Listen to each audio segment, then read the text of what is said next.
I want to welcome you back to our Romans Greek reading group. I'm Fred Long, and we're going to be picking up with verse 4. I thought maybe we could just look a little bit uh, at verse 3. I covered that very quickly. I might do some just simple diagramming just because it's kind of fun, and I think it can help facilitate observation of the text.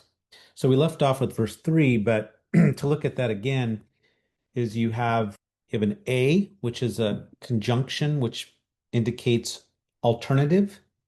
So or he's talking about verse 2, we got to back up again. As many of us died to sin, he asks, how still will we live in it? So that's a question. There is an implied answer to that is, well, we shouldn't be living in it. Now, he doesn't tell us that answer. You can ask Greek questions that anticipate a yes or no answer. But in this case, though, he is asking the question with pos, and pos indicates manner. It is construing manner. How? How still? In what manner still will we live in it? So I think there's a pretty clear implication is that we shouldn't be. There is no how that we should be doing that. Now, in verse 3, then he asks, he makes an alternative statement that's also asking a question. It's with the verb agno eo, which means to be ignorant, or are you unaware that? So as we look at this verse, then uh, it's a it's a it's a verb that takes a content clause. He says, as many as us who were baptized into Christ. And this is a subordinate clause. So this is a subordinate clause that is a relative pronoun clause. That's a little relative pronoun, and it's marked for quantity. So this is a special type of relative pronoun that is marked for quantity. As many as us were baptized, and it's first person plural here, aorist passive, were baptized into Christ. And then we have into his death were baptized. Don't you know? Are you ignorant that? And so this is not stated as a yes or no answer. Like if he began this question with an oo or ook, he would be anticipating a positive response. If he would have started with a may, it would be expecting a negative response, which he does not do. He leaves it open. It's kind of interesting. Are you ignorant that as many of us were baptized into Christ, were baptized into his death? So it seems like these are kind of open questions. They're not anticipating, at least grammatically, by their marking, by using may or ook, he's not anticipating an answer one way or the other, although it seems to be pointing in a certain direction, So presumably, what's implied is, well, I don't want to be ignorant, so I should know this because I don't want to be ignorant. So this is what should be known. And there's a parallelism in verse 3 of baptized into Christ, into his death we were baptized. So there's an association of baptism with death. Now, where does this association originate? From where does it originate? Well, if we go to the gospel tradition, and let me see if they will help us find this in these notes. Yeah. Yeah. Do you not know what you are asking? You do not know what you're asking. Are you able to drink the cup that I drink, or to be baptized with the baptism with which I am baptized? So this is in response to the question, we want to sit at your right and left hand in glory. So Jesus associates then, or he starts talking about this baptism, and it's related to the drinking of this cup. Now, what is that cup? It is the cup of God's wrath. It's the cup of God's wrath. So Jesus is going to be drinking of the cup of God's wrath. This is something that's found in the Hebrew prophets. You can start to track this down.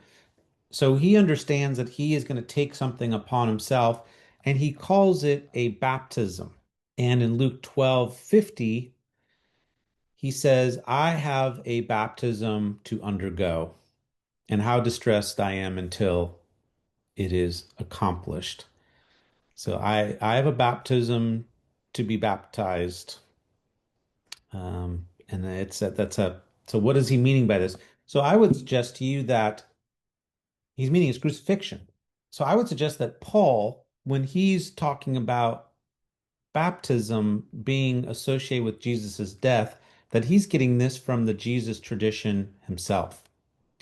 Now, people might reverse that. They might say, well, Paul was written before the Gospels, and therefore the Gospels adopted his imagery, and put it into mouth of Jesus. I think it's the opposite. I think that Jesus is the originator of this, and that Paul is reflecting what Jesus was saying. Okay, therefore, he says, verse 4, therefore we were buried soon etaphemen with him. Now this with him is dative because it's going with the soon on this verb form. This is soon thopto, soon thopto, and the theta changes to a tav in front of the epsilon. So there's a slight stem change that's taking place there, but this is a aorist passive.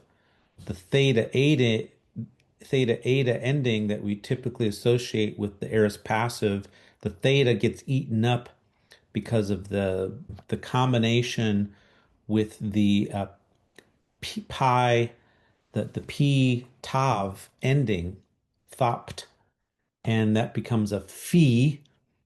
And so we have a form here which looks a little different than we might have expected it.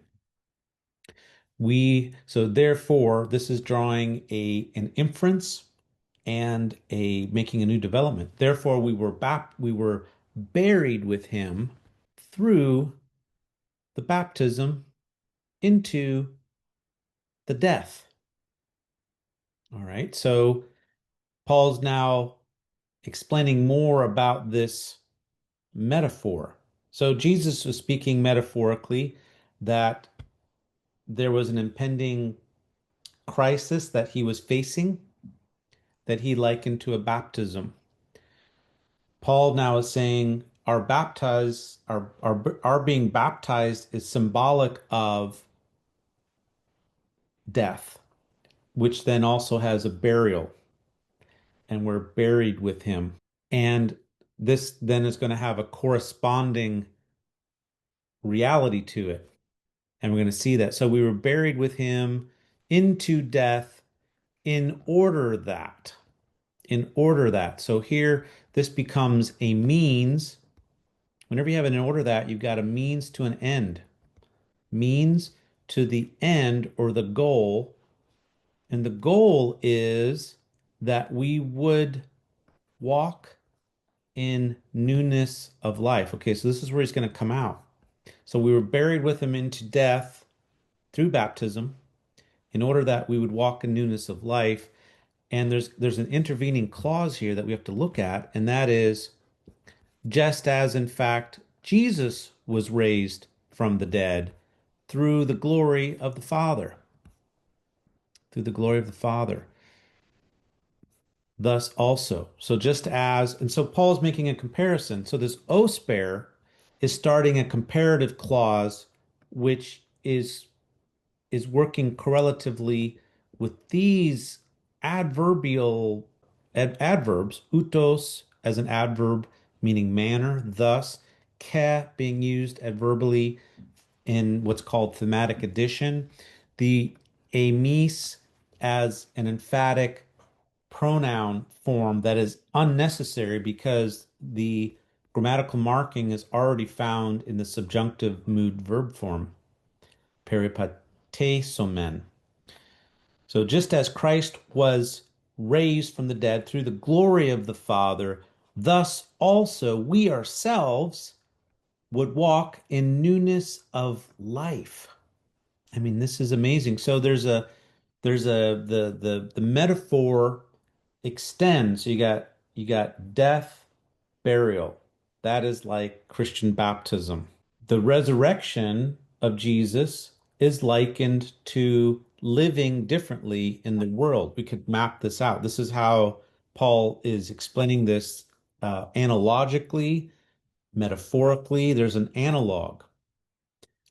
What Jesus's death, burial looks like, and what our Christian baptism and coming up out of the water, that's akin to his resurrection, him being raised, and us coming out of the water then is correlated with Jesus' resurrection, which is correlated with newness of life, what's called newness of life, and walking in that newness of life.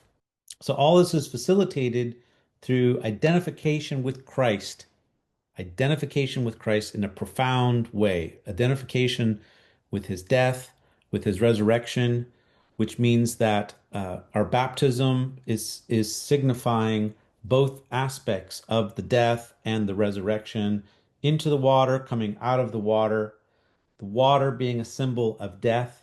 It's a symbol of conversion. This was a ritual of conversion within Judaism. Even John the Baptist was baptizing people as members of God's historic covenantal people. He's calling them to be baptized, which is indicating that they're needing to undergo some conversion themselves, which was startling.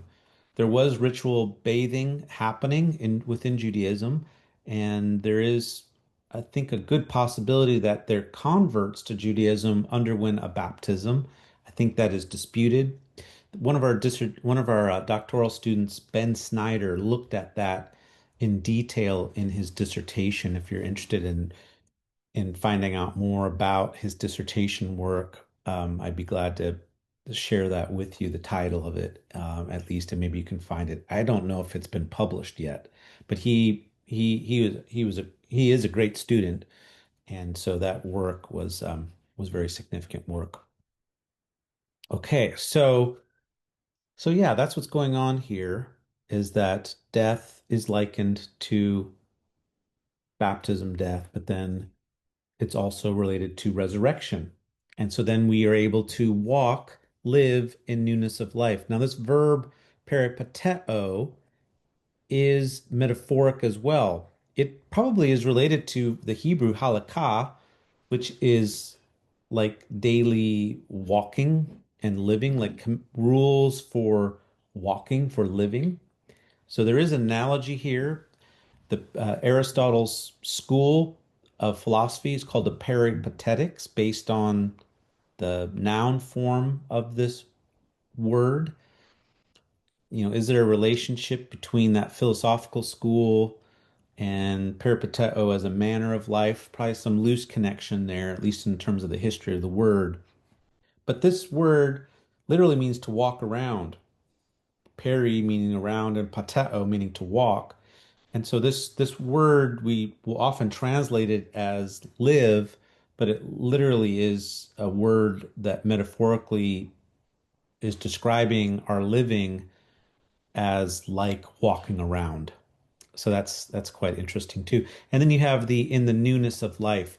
Now, Kanotati is a noun itself put into the dative form. So this is a noun, this is a genitive noun, zoes, and this is a good example where this first noun, what is called the head noun in the genitive construction, newness of life, that this first noun becomes at least translated as an adjective. And this is called an attributed genitive construction, where the head noun is translated like an adjectival attribute onto the genitive noun. So this is a classic example of what we call attributed genitive. That's different than an attributive genitive, which would be where the genitive noun becomes the attribute. It's the reverse. So new life, in new life. Cognitively, I think that when you have two nouns in genitive relationship, there is a greater prominence to that rather than using an adjective and a noun, because an adjective is a relational notion that then is circling around the main idea notion. It's more of a subordinate. It's less prominent. But when you have two nouns in relation, there's an added concreteness of what is said, and I think that that is cognitively more prominent. So new life is how we would translate it literally in newness of living or newness of life. All right. For if, for some reason I want to move to like diagramming mode. So maybe I'll do that here. So if we have become partakers with respect to like participants in the likeness of his death. So what's happening here is the gegon namen is a perfect first person plural indicative. It's part of the conditional clause if we have become. This is a fourth principal part verb form from yenome, perfect active. It's a perfect active indicative. Or yeah, it's more, the active voice is not so important here because it's an equative verb. One thing became something else. So we became co-participants. Sum futu. So sum is controlling why the omati is in the dative. When you have assume compounded verb or adjective or noun, it's going to take a dative because of its case association. That this is from the Greek preposition soon. So if we have become fellow participators in the likeness of his death, but also, he says, we will be of the resurrection. So what's happening here is ellipsis. A couple different things are occurring here. One, Allah normally has an ook in front of it, not this, but something else. We don't have a corresponding first negative statement. We don't have a may or an ook. But what we do have instead is this negative idea, his death. And that negative idea is going to be corrected with the Allah. So that's what Allah does, is it marks correction. In this case, the correction is in regard to a negative idea, and that is death. Likeness of his death. He says, however, also we will be of the resurrection. Now, of the resurrection there's ellipsis here. There's something implied, and what's implied is the sum fotiu to omomati. This is some special case usage based on the sum here. So this whole complex is resupplied in the conceptualization of the grammar and the sentence as then the head idea for of the resurrection, the likeness of his resurrection. So the his is also supplied. So this is a parallel statement, so if we were partakers, if we have become participants in the likeness of his death, however, correction, also we will be participants in the likeness of the resurrection of him, of his resurrection. Yeah, so that's what's happening here. So you have E with the perfect indicative, which is probably equivalent of a present indicative because of resultant effects, followed by a future indicative. So it's a mixed condition of a present simple condition with a future expectant time frame. So if something is true, then something will be true. Yeah. So sum futu is a pretty powerful word. John Doss was going to be here. He wanted me to look at this in particular and see how I was going to translate it. I think the translation is not so difficult, except for, what is implied by this word, symfutu. I think obviously it's related to the word nature, phusis, and it's from fuo. And then also it has this sum on the front of it. So there's a co-natured kind of thing. It's an adjective that's being used like a noun substantively. It occurs in very interesting places in the New Testament. One well, I guess I'm looking at the cognate forms. See, it would be sum futes. I should look this up ahead of time.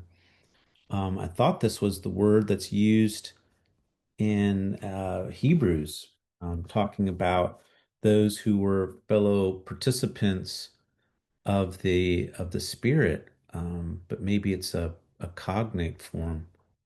Those who were once participated, tasted, and partakers of the Holy Spirit. So that's in verse 4. Ah, metakis. Okay, so no, I was thinking of that. That's not quite the same word. Participating in, sharing, or participating in. Definitely a related idea, I think. But this word here, this adjective, is speaking, I think, more existentially. So, what does that mean to be a co-innate belonging, co-innately uh, participant, sharer, and that kind of thing? I think there's something to be thought about there. I'm not sure I'll be able to crack that nut here, obviously, in terms of what that means. So definitely, I'd want to look at that in terms of its use in the surrounding culture. Always, what does it mean? Is it a philosophical kind of term? Because there are some terms here of like likeness, this kind of thing, like some comparison. And there's also a lot of knowing words, like don't we know? Don't you know that?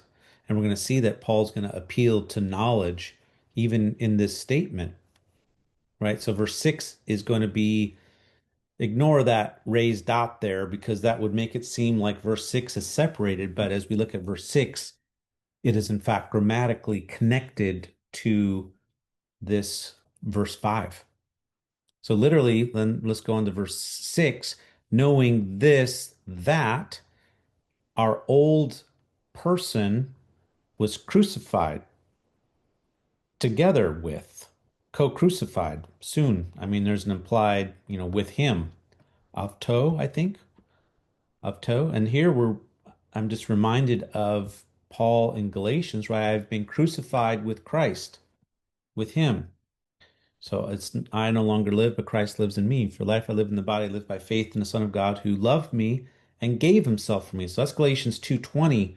So I'm hearing some development from earlier work, Galatians 2:20, which is my life verse.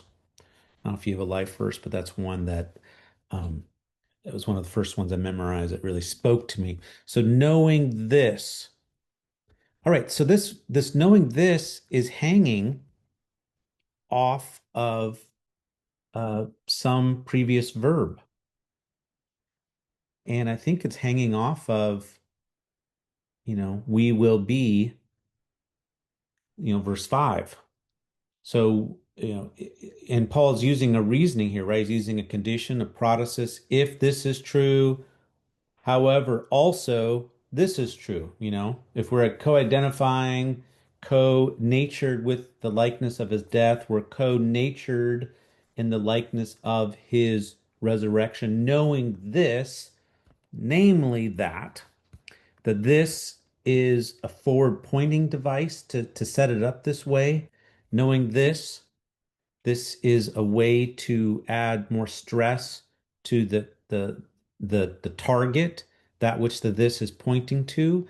The tuto is forward pointing, not backwards pointing. It's pointing forward to the this clause, and the this clause is referring to then that our old self was crucified. Okay? Our old self, our old person, our old humanity. It's intriguing how to best translate anthropos. It's just referring to self, like an individual self that each of us has, but then you get a corporate our, but then you have a singular self. Is it self? Is it person? Our old person? Is it our old corporate humanity? Do we need to translate that at a different scale? Obviously, self to humanity is quite a different scale. Individual self versus the collective humanity. Our old humanity was crucified, at least in potentiality, right? I mean, the basically, the way that Paul has described Jesus is he comes after Adam and he rectifies the work of the first Adam, the wreck and transgression of the first Adam. Jesus comes and gives us something better and rectifies that. So does that mean that our old humanity, the old self personhood associated with the first Adam, yeah, if I could translate it as that I would, but that gets to be a long translation. So our old humanity would be crucified, and this serves itself then as a means to this goal in order that. And so this is hanging off of this verb here. So this verb then that was too sloppy. So this is aligned underneath we're crucified. This becomes the means and then the goal. This crucifixion serves as the goal of annulling the body of sin in order to annul, undo something, cancel the body of sin. Now, this is a good example of an attributive genitive. So above we saw an attributed genitive right here. This was an attributed genitive, new life. In this case, the sin becomes the adjectival descriptor in a sense. But again, it's two nouns. So it's the sinful body, but it's the body that is characterized by sin. There's something more concrete to have both of these as nouns. So this is what is the result of this crucified, co-crucified anthropos that belongs to us. The old self, the old humanity was crucified together, presumably together with Jesus. like the soon is assuming some co-crucifixion. So either we're just together on the cross or we're together with Christ on the cross, evoking back to Galatians 2:20. And all of this is the means to the end of the goal, the final goal. Why did God set things up this way? Why did he reveal Jesus in this way? Why did he come and suffer, die, and then was raised? And this is a metaphor for baptism. Why did he do it that way? Why did he die on the cross, which was the brutalest form of death, right? In the ancient world, this was attested. Cicero describes it. Other people describe it in Seneca. He describes a list of different atrocities that come out of anger era in his work De Ira on anger, Seneca. And in the list of all these things that can happen, crucifixion is is at the end of that list. It seems to be the culminative worst point. Crucifixion was the worst kind of shameful, painful death. And God says, I'm going to reveal myself precisely at this brutalest point of human atrocity, of abusing other people and showcasing that in a terrible way. And this is going to become a metaphor, effectively a metaphor as a means to say the body of sin is done away with. It's annulled. It's done away with. It's put aside. This body characterized by sin is put aside. I mean, that's good news because what it means is that that is not our determining reality. It used to be that the body characterized by sin was our determining reality. That is no longer our determining reality. The body that suffers death, that slowly slows down and eventually will die, that bears the consequences of sin, sometimes immediately, sometimes progressively, sometimes the sin of others. That body, which is characterized by this sinfulness, such that we all experience it, that is not our determining reality. That is annulled. I mean, that's a powerful statement to think about. And it's annulled precisely by means of the worst form of human death ever applied to us in our conceptualization, our co-crucifixion with Christ. So those two things are happening at the same time. And this is what Paul is explaining. And then he ends by saying, with the result that, and he's using a result construction with the infinitive tu meketi du levin emas te amartia. This is a classic result construction. This is how you form result clauses. It's an infinitive, accusative case subject with the articular genitive infinitive. It tends to be result.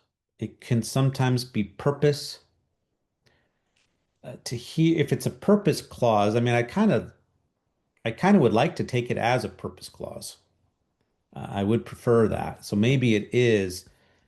It's just that it's not as marked as I would like it to be.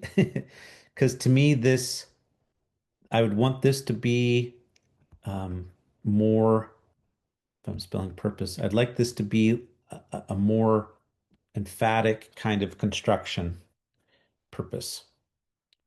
I'd rather it be, some other, east toe is too big of a marker there. I'd rather it be east toe or something like that, but instead it's not. We don't have east toe or pros toe. So doesn't matter what I want. This is what Paul wrote.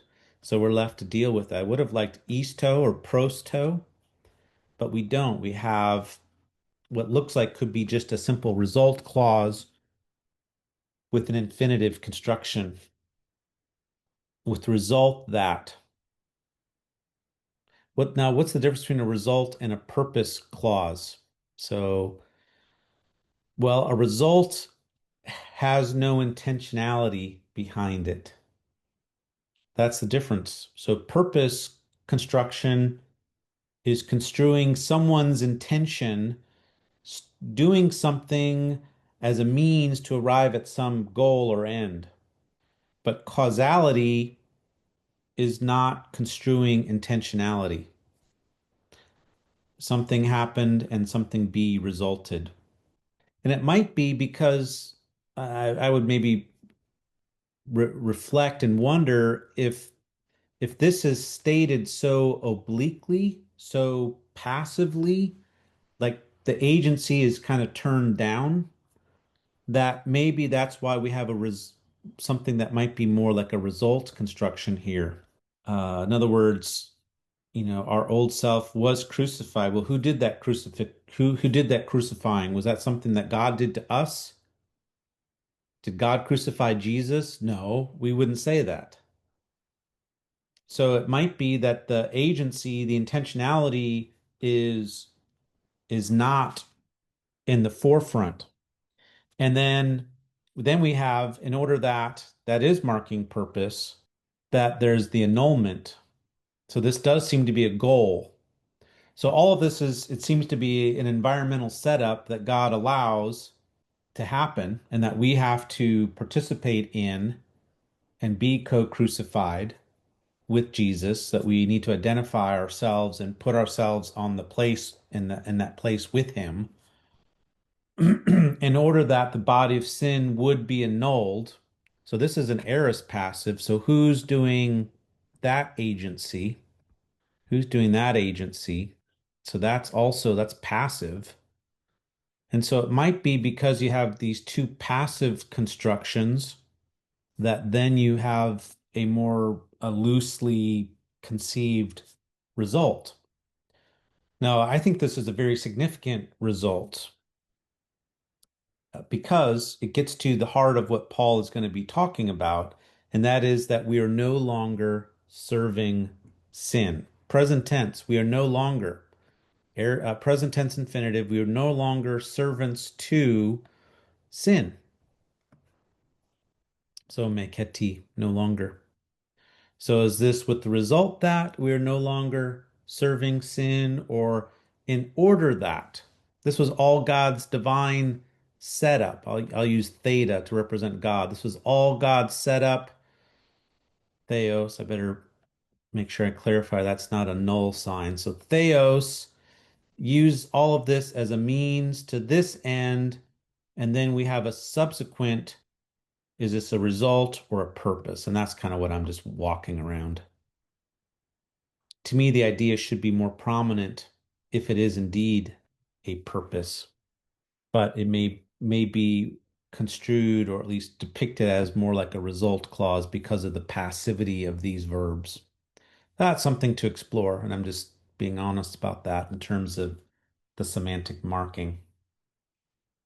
All right. With the result that, or in order that, we would no longer be serving sin. To me, that's just a very significant purpose of the gospel, of how God has set up the gospel for optimal salvation for people. Our salvation involves not just future just destination, but also rectification, being made pure, being made sanctified for holy love now. And there's kind of an optimism there that I have out of my theological tradition. And of course, all of this is by grace. And that's how this chapter begins. Should we keep on sinning because we're under grace? Does grace mean that we get a free pass, that we don't have to work to present ourselves purified and acceptable to God? In Romans 12, right, Paul says, present your bodies as living holy sacrifices to God. So this is something that we can do. We have agency. We have, I would even say, restored agency, freedom from sin. So freedom of not only forgiveness of our sins, that's one side of the coin, but on the other side is freedom from sinning. And this is all made possible by Jesus's work on the cross, his example, and his spirit, which he gives to live inside of us. And that's where Paul is going to go. He's going to be talking about the spirit inside of us that allows us to live differently. Okay, so verse 7 is a supportive statement. For the one having died, this is a substantive participle, aorist active participle, masculine nominative singular. This is from apothenesco. For the one having died has been justified from sin. Is it justified or is it rectified? Justified would mean could mean more in a judicial sense of being declared righteous. I think that that may be true. I think it is more than that, though. Is being has been rectified from sin. Rectified means put straight, corrected, put into right relationship in regard away from sin. And this is would be consistent with my translation if you've been following my previous reading groups that to be righteous is to rightly relate.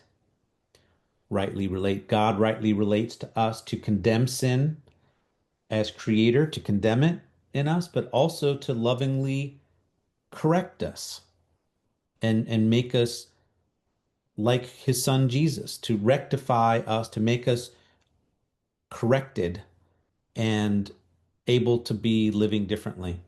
So I think that what Paul is talking about here is is really an ontological understanding of of our death in relation to sinful humanity as a whole and our body, which was given over towards sinful acts. I have to have a new ontological understanding, a new noetic framework by which I view and understand the world and my body.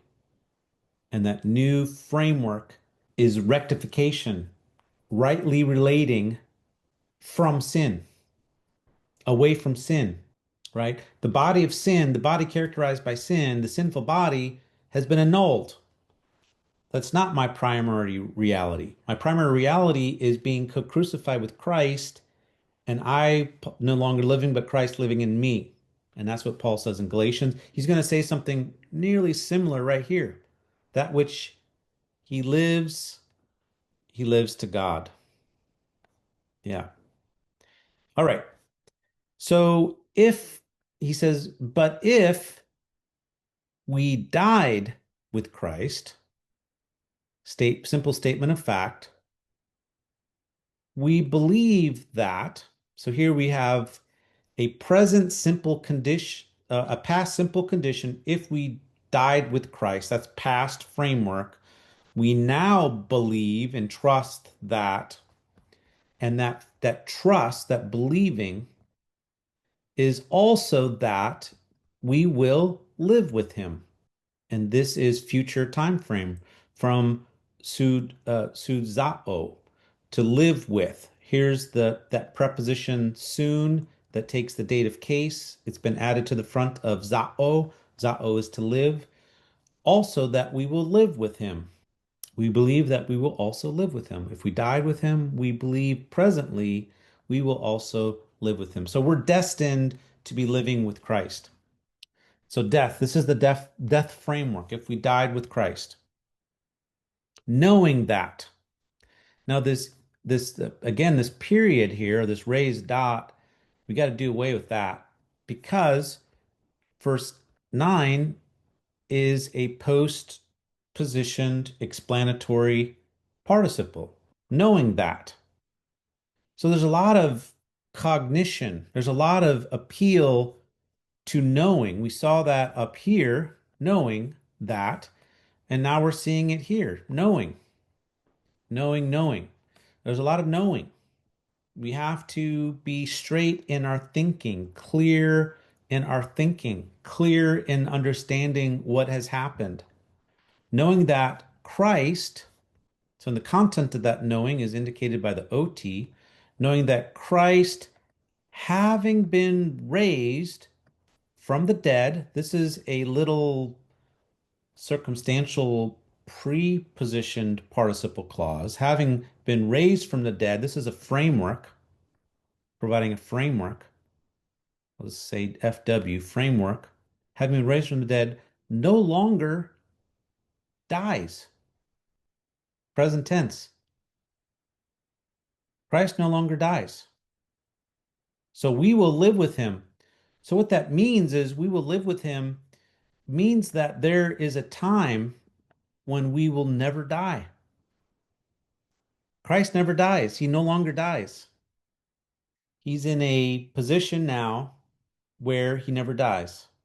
And very interestingly here, again, they put a comma. Why is a comma used here in this punctuation? Here is where I would put a period. And we have a syndeton. We don't have a connector. We just simply have a straight up statement. Is it his death? No, I shouldn't have done that.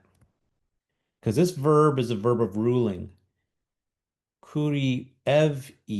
Kurievi verbs of ruling take genitives as their direct objects. So death no longer rules him. It's almost like this is a set off statement. It's a blunt statement. It's not connected with a connector. So we have this is called a syndeton.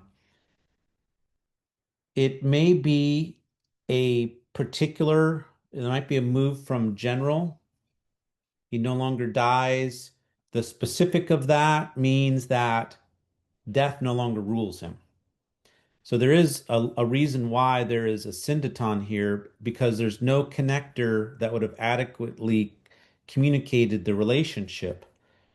This is more likely, I think this is probably a more specific implication of what was just said, and that's why there's no marker that would indicate that. And so I think this is what's happening there. I'm trying to draw an arrow, but it's failing pretty badly. But yeah, I was just going to try to say that this more general idea, he no longer dies, i.e., what that means is that death no longer rules him. So in that regard, I mean, maybe it's an epexegetical statement, but I don't like to apply epexegetical to a normal independent clause. This is a normal clause. It has its own verb, its own subject, its own direct object. It's just related by not being related by a connector. And that has its own kind of set of possibilities. And one of them is move from general to specific. For, now this is going to receive substantiation. For, he died. That which he died. That's a relative pronoun clause. That which he died to sin. So now Paul is elaborating on he died in relation to sin. I'm going to put a little squiggly line there because this is a special case usage. This might be a date of respect. He died in relation to sin, with respect to sin. So that which he died in relation to sin. So here, Paul is wanting to make it real clear that that Jesus's death was because of the issue of sin. This is explained, can be understood in a couple different ways. That one, he is a sacrificial offering for the sake of sin. Here, however, it seems like what's being said is that his death is represents his rejection of sinning himself. In other words, that he is sinless, that he died in a way to kill sin. In other words, to stop sinning in the world, to stop sin having ruling in our mortal bodies, as he says elsewhere. So he died because of sin.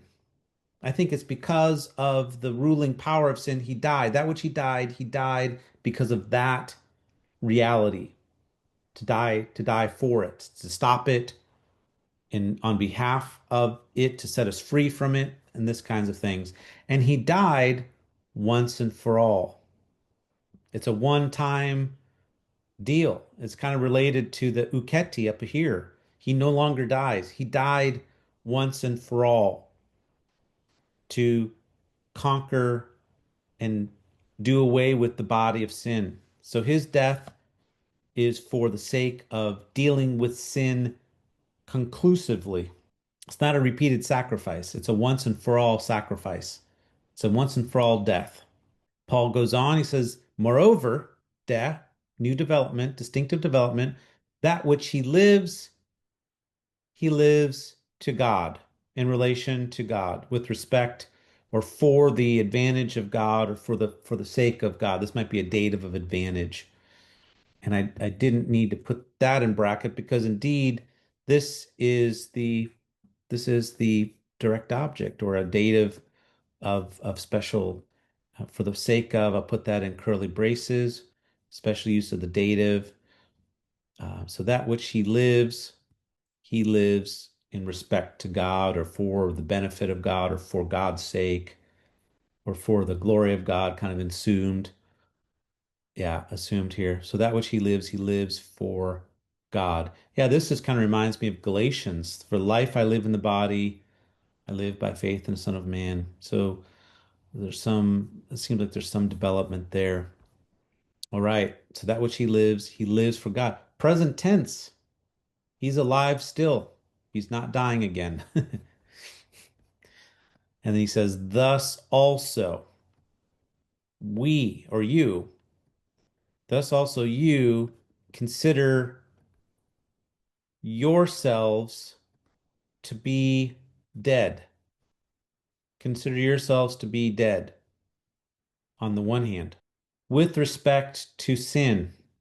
So here he's going to draw some final kind of, he's going to pull some things together here. So you consider yourselves to be dead on the one hand, men. So men is a post positive. So we kind of translate it here and it's working with the death. This is forming what's called correlative emphasis. So on the one hand, consider yourselves to be dead to sin. On the other hand, death, consider yourselves to be living to God, living for God, for the benefit of God. I think a dative of advantage in Christ Jesus. So he's going to start to work this out in what follows in terms of being enslaved to God, that we now belong to him.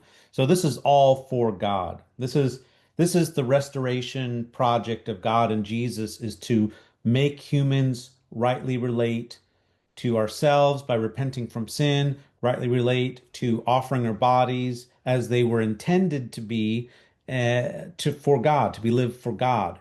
The body characterized by sin has been annulled. That reality is no longer our reality, but rather the crucifixion with Christ. That is our reality. It's a death once and for all. That death is also a part of our hope and belief of being resurrected with him. And that means that now we live in new life, a life that is dead to sin and living for God. And that is the good news, folks. That is salvation. That is rectification. This is what God is after, making creation right again. And I'm telling you, God's grace is stronger than human sin. It's stronger.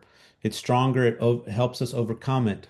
And we are commanded to receive, to trust, receive, and then to set our minds on the things of the Spirit, and then to walk in newness of life. And that's the Christian life laid out here. So that's how I see it here. And I hope you found that helpful and look forward to having you join us next time. We'll pick up in verse 12. Thank Take you very much. Thank you. care. Bye bye.